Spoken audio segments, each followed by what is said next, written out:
আমার নাম সুশান্ত কুমার শুভ। আমি বৈষম্যবিরোধী ছাত্র আন্দোলনের একজন শিক্ষার্থী আর আমি একজন সনাতন ধর্মাবলম্বী। আমি এখানে সকালবেলা ঘুম থেকে ওঠার পর আমার বাসায় এখানে এসে আমি দেখতেছি যে বাইরে আমাদের স্থানীয় লোকজন না, সবগুলোই সমত লালমিনহাট, কালীগঞ্জ, চামটা, চামারহাট, মানে দূরের লোকজন এখানে এসে একটা হট্টগোল সৃষ্টি করার চেষ্টা করছিল। আর এদেরকে উস্কানিমূলক কথাবার্তা বলে এদেরকে এখানে আনা হয়েছে গুজব ছড়াইয়ে। আর আমরা যে হিন্দুরা বাংলাদেশে স্বাধীনভাবে থাকবো তারা চায় না। ওদের মধ্যে অনেকে গুজব ছড়িয়ে হিন্দুদেরকে উস্কানিমূলক কথা বলে তারা এইরকম বিভ্রান্তি করার চেষ্টা করতেছে। আমরা চাই যে আমরা সবাই মিলে এই দেশে, এটা আমাদের মাতৃভূমি, আমরা সবাই একসঙ্গে মিলেমিশে থাকি। তাই গুজবে কান না দিয়ে সবার সাথে একসাথে মিলেমিশে আমরা থাকবো। আর ছাত্ররা আমরা সবসময় সংখ্যালঘু এবং যারা বৈষম্য করার চেষ্টা করে তাদের বিরুদ্ধে রুখে দাঁড়াবো এবং সংখ্যালঘুদের পাশে থাকবো। হাতীবান্ধা বৈষম্যবিরোধী ছাত্র আন্দোলনের সবাই এখানে আমি দেখছি যে সবাই সুন্দরভাবে তাদেরকে বোঝানোর চেষ্টা করেছে, কিন্তু তারা তাদের মধ্যে থেকে কয়েকজন উস্কানি দিয়ে আমাদেরকে মারতে এসেছিল। আসলে এটা তারা ফায়দা লোটানোর জন্য একটা চক্র চালাচ্ছে, এটা ঠিক না।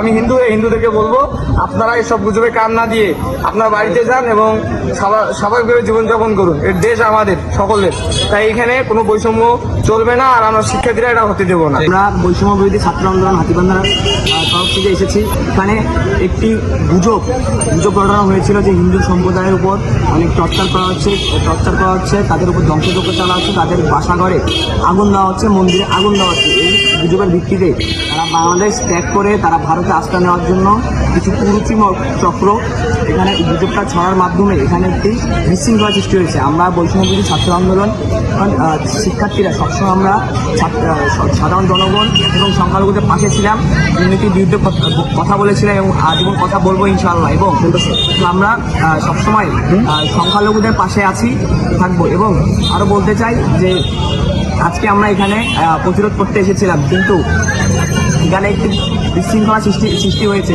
আমি আবারও সংখ্যালঘু ভাইদেরকে আশ্বস্ত করতে চাই, বৈষম্য বিরোধী ছাত্র আন্দোলন হাতীবান্ধা আপনাদের সবসময় পাশে আছে এবং থাকবে।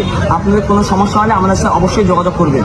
জীবনভা বৈষম্য বিরোধী ছাত্র আন্দোলনের আমরা যারা যেখান থেকে পাইছে, আমরা গ্রুপে একটা নোটিশ দেওয়া হয়েছিল, তারপর সবাই আসার চেষ্টা করছে। এখানে এসে বিভিন্ন হিন্দু সম্প্রদায়ের ভাইদের সাথে কথা বলে যেটা জানা যাচ্ছে যে হাতীবান্ধার যারা স্থানীয় নওদাবাস, গেন্দুগুড়ি, গোটামারি এবং কেতকিবাড়ি, এই দিকের হিন্দু সম্প্রদায়রা বেশি এটার সাথে ইনভলভমেন্ট নাই। এটা বাইরে থেকে কেউ বা কারা আসছে এবং এটা ইন্ধন দিচ্ছে এবং তারা বুঝাচ্ছে যে কালকে যে শপথ গ্রহণ হয়েছে সেই শপথ গ্রহণে গীতা পাঠ হয়নি, এটাকে কেন্দ্র করে যে ডক্টর মোহাম্মদ ইউনূস সরকার হিন্দুদেরকে মানে একদম নির্বিচারে হত্যা করবে, এই ধরনের গুজব ছড়ায় তারা যাওয়ার চেষ্টা করতেছে। এবং আমরা তাদেরকে রিকোয়েস্ট করেছি, আমাদের ডিসি মহোদয়, ইউনো মহোদয় এবং আমাদের বিজিবির যে ক্যাপ্টেন স্যার, আমরা সবাই মিলে তাদের সাথে কথা বলার চেষ্টা করেছি।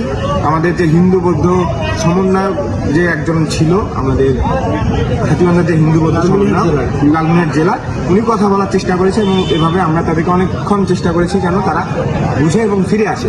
ইন্ডিয়া তাদেরকে নেওয়ার জন্য রাজি নয়, তারা 2 স্তরের নিরাপত্তা ওখানে বহাল করেছে এবং তারা আরেকটি, আমরা যেটা জানি কাঁটাতার, এবং কাঁটাতারের সামনে তারা আরেকটা কাঁটাতার দেওয়ার চেষ্টা করছে নো ম্যানস ল্যান্ডে, এবং তারা চাচ্ছে না যে বাংলাদেশ থেকে কোনো যাবে।